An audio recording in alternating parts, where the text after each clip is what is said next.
Basumo Mbare su ko non ko Abidje Iba Famale Dia ndeysaan suba que tout le monde soit dehors pour manifester. Depuis ce matin, on vous tympanise partout dans les radios. Dialogue le 15 décembre parce qu'on veut vous imposer le 15 décembre. La jeunesse. Depuis quelle année, depuis combien de mois, je demande à Abdou Diouf et Abdoulaye Wade de parler à Macky Sall. Mais tout le monde vous parle de Macky Sall depuis ce matin, or c'est archi faux. Le problème dépasse Macky Sall, le problème dépasse Ousmane Sonko. Abdou Diouf, Abdoulaye Wade sont venus pour sauver le système. La personne de Macky Sall ne les intéresse pas.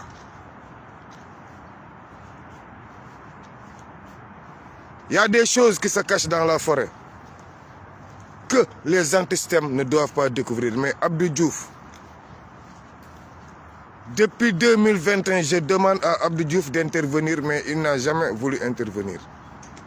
Donc ce n'est pas à cause de Macky Sall qu'il intervient, mais à cause du système.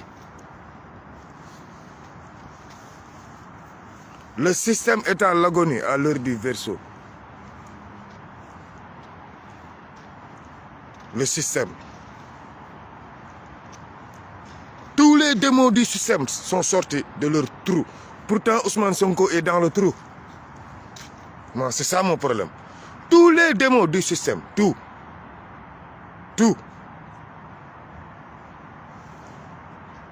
Parce qu'ils cachent beaucoup de choses que vous, la jeunesse, vous ne devez pas comprendre. Ousmane Sonko l'a réussi. Car Ousmane Sonko, comme on accepte dans le jargon, on dit que marionnette, on y va. Macky Sall, marionnette du système. Ousmane Sonko, marionnette du anti-système. Maintenant, qui a réussi?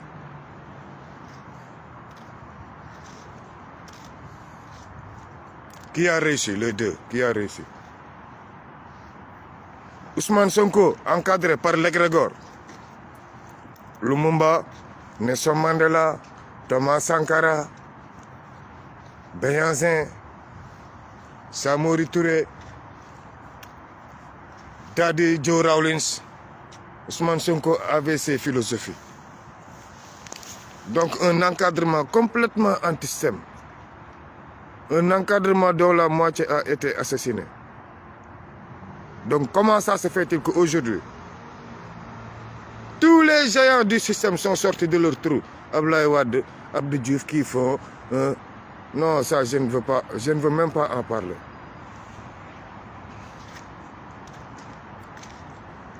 Ce qui est sûr, ce que je vous avais dit, vous peuple africain. Le peuple sénégalais est décidé et est prêt à élire Bassirou Diomaye Faye le 25 février.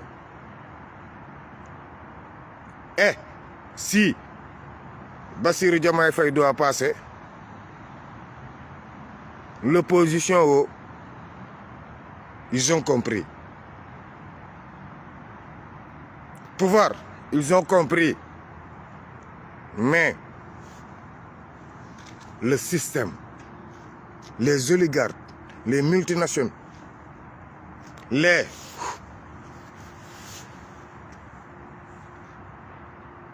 eux, ils vont préférer ramener le pays dans un chaos total. Et pour combattre ce chaos-là, il nous faut ramener le pays au chaos pour aller aux élections le 25 février. Parce que déjà, tout le monde vous parle du 15 décembre. Donc, ils vont acter pour le 15 décembre. Khalifa Sall est sorti de son réserve. Pourtant, aujourd'hui, où est Khalifa Sall? Il sous-entend que s'il n'y a pas élection 2025, donc il y aura deal. Ça sera quel genre de deal? Donc Sonko sera candidat au mois de décembre. Ça, c'est Doliprane ou c'est FRL Gant.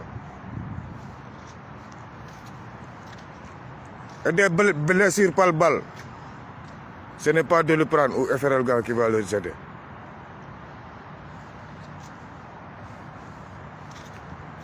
xeex jëlee fi Macky Sall wala le 2 avril France ne ko jóge fi gouvernement d'union nationale 1 mois avant laa leen ko wax bi Macky Sall di préparer coup d'état état ñu ngi préparer gouvernement d'union nationale nag ñi ko yëg a bëri ey waa société civile kenn du wax lépp wax bu jotee nga wax ko moo gën Sénégal soxlaatuñu révélé xam nga lu ñu soxlaam Macky Sall baayam Abdou Diouf baayam Ablaye Wade jóg nañ ne ko réglel ba pare ñëw nañu le 15 décembre la ñuy organiser élection mete ñoom constitution bi ñoom ñoo ko moom wala ñoom la ko seen baay bindoon wala ñoom la ko seen maam xaw ma Moussoukoro Wade bindoon yéen Abdou Diouf yéen Ablaye Wade wala yéen seen baay ak li ngeen di nëbb askan wi ak li ngeen jot a def ak li France moom si réew mi ak li maanaam xale yii nii bés bu ñu toogee ci nguur gi xam nga xale yi dañoo béyee problème mu Ousmane Sonko Pastef yëpp xam nga problème lan la leen gars yi ragalee même état dañoo béyee dañuy wax kenn du leen tere wax imagine toi tey tous les contrats yoo xam ne Abdou Diouf signé woon na ko Senghor signé ko Ablaye Wade signé ko pour toog Macky Sall signé ko te arrangé wul woon Sénégal ñun ñu naan dëkk bi dafa pauvre rek dëkk bi dafa pauvre ñu naan ne taux de croissance pourtant soo duggee si kayit yi xool ci calcul bi da ngay gis ne taux de croissance yéeg na mais ana xaalis ba looloo système di ñuy nëbb ba bëri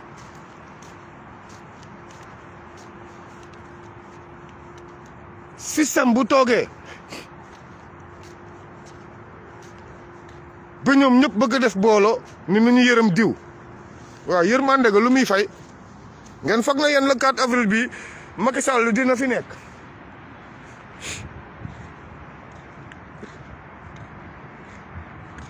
la France je vous avertis de c'est Macky Sall qui a envoyé Mame Matar Gueye Jamra pour traiter votre envoyé là de lobby. C'est Macky Sall qui joue un double jeu. Parce qu'il sait que les patriotes ne supportent pas les affaires de homosexualité. Dès qu'ils vont organiser une grande marche, tous les patriotes vont sortir pour montrer que non, on est... Et puis hop, Bassirou Diomaye Faye sera là un salafiste. Et c'est dommage pour les patriotes. Cette fois-ci, bu kenn daanu ci piège yi Mame Matar Gueye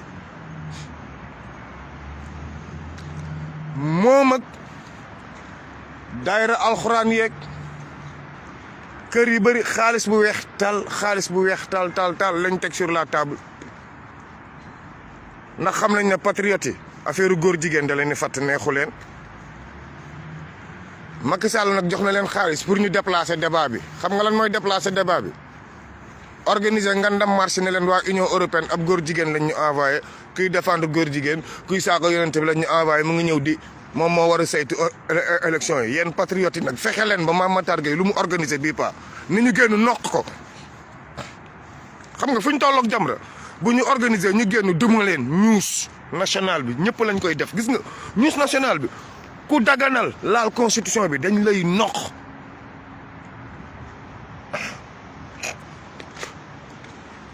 est-ce que comprendre ngeen li ma leen dox marche bi muy organiser naan xaw ma lan non président xaw ma lan chambre union européenne bu ñëw foofu di wax mu ne góor jigéen dañu organiser marche bu leen ci bokk ndax kenn joxu leen xaalis yéen patriote loolu du seen combat ñun combat yi xam nga lan la élection le 25 février moom la Mame Matar Gueye waroon wax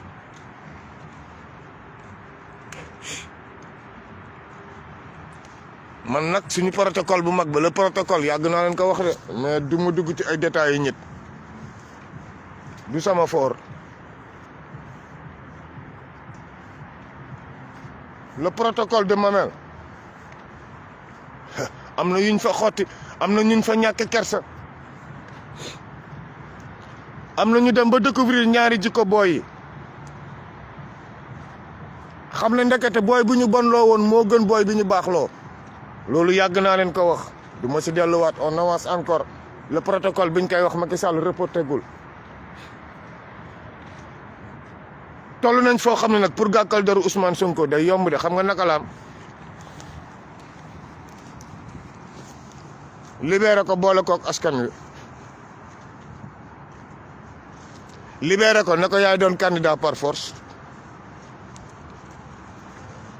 te tôt ou tard système bi amnistie bi ba décembre la jëm de képp koo xam ne rey nga nit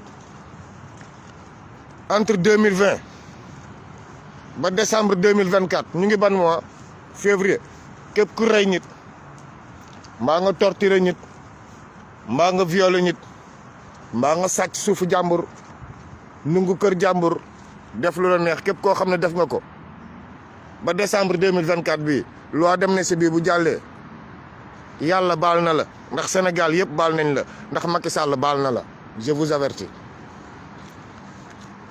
loi amnistie bii nag jàll na taaluñu ndey kër député yëpp mooy dañuy manifester jëlee fi Macky Sall mais tam foog ñu assumer ko bu toogee ba le 15 décembre ne dew ma élection ngeen ne déedéet dañuy xeexaat te day rayaat le maximum te boobu loi amnistie da leen couvrir nay leer man dëgg moo ma sonal de nay leer wala gars yi nekk fi di leen expliquer di ko xumbal man damay jaar si diggu yax ba mu jeex ku nekk dem kuy mer kuy gàddu waaw man loolu laa gëm wax day dëggu bul soxla luy amal sentiment na wax ji yeewu loi d'amnistie bi du pour baal Ousmane Sonko bés buñ ko amnistier Ousmane Sonko était coupable Ousmane Sonko n'a pas besoin d'une loi d'amnistie pour nekk candidat bu leen kenn nax gars yi Ousmane Sonko lu mu def Bassirou Diomaye Faye lu mu def Ousmane Kabiline Diatta lu mu def maire Amy Dia lu mu def Cheikh Omar Diagne lu mu def bañ leen di amnistier mais lan la gars yi def ñu ñu jàpp ni lan la ñuy def bañ leen di amnistier te reykati nit yi nekk biir police léegi doon ay policier doon ay gendarme ñii ñu war a amnistier lu ñu def lan la Sonko def ba ñu war ko amnistier gars yi bàyyi leen ñu leen di joueloo ay mots ci ay wax ne leen foog ñu def li Sonko pour mu jàll c'est faux c'est pour amnistier le système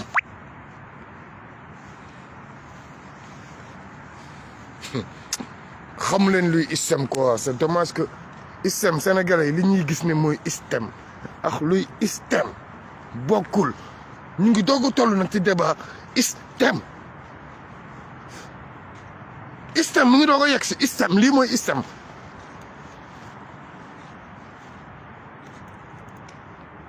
ñëw na leen tey jébbalu bi ne Ousmane Sonko négociation faux yàgg na leen ko wax système tout leur possible mooy moment bi xas yi ñuy xas Sénégal ay ñoom Abdou Diouf ak ñëpp leen fëgg na leen foog ngeen wax ci sinon torox tànge am France taxaw ne dee le 2 avril bii France moom da ci dee ne le 2 avril Macky di fiy jógee point final mook États-Unis mais problème bi lan la suñu magi fenkat yi ñoo leen ne sénégalais mel ñu noonu peuple la bu neex a waxal bu ñu waxeek ñoom ñu dégg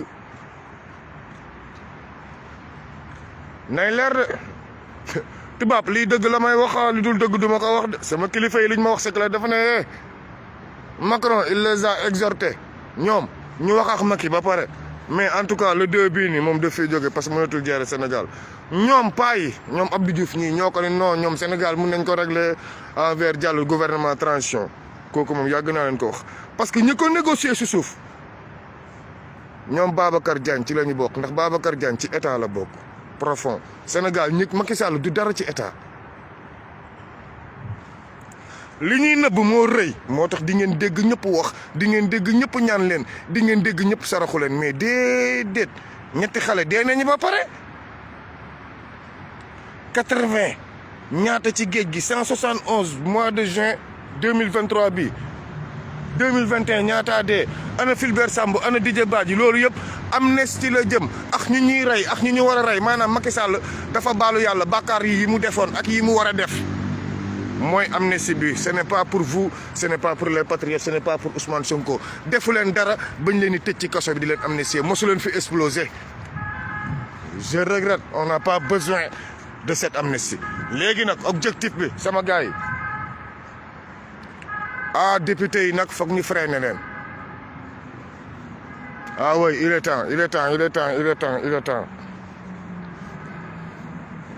est temps. amoon naa yeneen objectif mais député yi foog ñu freiner leen. Babacar dugg na Thiendella sax dugg na Thiendella moom mu ngi doog a xam luy état c'est un nulard ba ko fa son bâtard la. objectif yi gars yi foog xeex bi am précision léegi. foog xeex bi am précision te à partir de suba foog ñu xeex bi le plus rapidement possible dóor li ñuy dóor le plus rapidement possible. xam li ñu bëgg mooy Macky Sall du organiser élection ndax élection du fi amee le 15 décembre.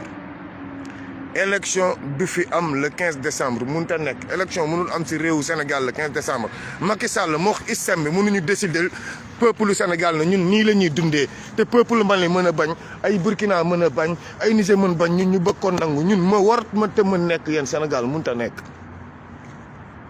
le système état l'agonie Sonko feeñal na lépp weer na lépp simmi na islam bi taatu neen. xam nañu kan mooy kan biir Sénégal mamaay Sénégal soxlaatul tijji fenêtre soxlaatul seetu soxlaatul yërndu ku nekk xam na kan mooy kan. ñii di wax ci Macky Sall yëpp c'est parce que ndeysaan xamuñu islam. da ngay gis politicien innocent toog naan waaw Macky Sall Abdou Diouf nee na waaw ni ñuy fexe fii yërëm Macky Sall pour mu sortir par la grande porte c'est faux. le système ne va jamais bouger bés bu ñu wàccee Macky Sall ba le 15 décembre mooy xoola dañ ñuy joggati teg seen candidat dem ak moom. Macky Sall am na façon rancune boo xam ne bu respirer waat Macky Sall xol bi bu respirer waat yuuxu dina jëp fu ngeen ko fogeewul. commencé nañ leen baab si télé yeeg rajo yëpp te ñun xoola suba la ñu fas yéene woon parewaat Macky Sall pare tàkkali kox moom taal ndey dëkk bi yëpp te si guddi gi nii sax lañ koy commencé parce que ñun Ziguinchor ñun bii pas moom ça là ça ne restera pas impuni mun ta nekk. gendarmerie dina jàpp ñuy tirer par force ñi fa duudu ka dugal nii ñu tirer booy gendarmerie dina leen jàpp par force ni ñii ñëw tirer par force wala comme du ma wax sax la jeunesse. Vous les jeunes qui m'avez appelé depuis Burkina pour me dire que papa, qu'est-ce qu'ils ont dit? C'est ça qu'ils ont dit, le combat va continuer. Et demain, nous sommes sur le terrain, partout. Partout. Université, école. Ziguinchor, aujourd'hui, personne n'a fait cours. Demain même, il n'y a pas cours. Privé comme public, demain, il n'y a pas cours dans les écoles de Ziguinchor. Maintenant, on réclame nos corps. On va aller enterrer nos enfants. On ne va jamais reculer. Les handicapés que vous avez martyrisés, que vous avez humiliés, ça ne restera pas impuni. Macky Sall yóbbu nañu foo xam ne maman yi gatsa bi foog mu dal. ñii policiers yi di ñibbi si seen kër. gendarme yi di ñibbi si seen koñ yi. xeex bi jeex na fa lañ toll. wan man maa yow yaay man. surveiller sa morom surveiller la toj nday kër gendarme yëpp toj nday kër policier yëpp gis nga seen njaboot tant que mettre ñu leen en danger du ñu jël seen responsabilité. gendarme yi la majorité c'est des patriotes police la majorité c'est des patriotes armée la majorité c'est des patriotes. ñun ñoo yor caabi bi ñun parce que coup d'état populaire kese moom mu tax tey armée patriote bi tey ñu ñëw rayanteeg ndayu armée ñu Moussa Fall bi jël réew mi. Macky Sall moo woote coup d'état moom dañ ko war a poursuivre pour haute trahison à ce moment-là ñun xam nga man lan laa woote dem na coppet Macky Sall coup d'état armée révolutionnaire bi dem coup d'état ray ndeyu Macky Sénégal du ay carte gis nga ñu ngi leen di commencé naa fekkonti Sénégal dëkk waxtaan dëkk jàmm du ay carte mooy defal ndey réew mi xam nga réew mi lu koy defaram révolution kese moo mun defar Sénégal leneen mënu ko defar bu leen képp kenn xëpp ndox bu sedd suba mardi ñun départ nañu nii Ziguinchor bu kenn jàngi école économie au stop oto yi je vous avertis dinaa soxoor nday tali yëpp taalaat nday fépp Macky Sall dina xam ndax moom waa système bi ñoom dinañ xam ndax ñoom seen mit wàcc na gis nga système bi seen mit la ñu toj mu ngi mel ni xërëm mi nekkoon biir màkk ndeysaan bi yonent bi ñëwee toj ko tojat nday lépp moom la Ousmane Sonko def gaa yi nii dafa toj lépp simbi taatu neen la leen def ba si mo mbari si ko non ko abidjé raa bi bëri na lool dem di waxtaan mais xeex kese wa ilaa Macky Sall dem transition militaire am mais gouvernement d'union nationale ñu dugal ci waa Pastef ak ñëpp ngeen gën a gis seeni traite ñu gën leen kase dem ba fin temps ne leen damay toogaat parce que 2035 laa jëm su ko non ko abidjé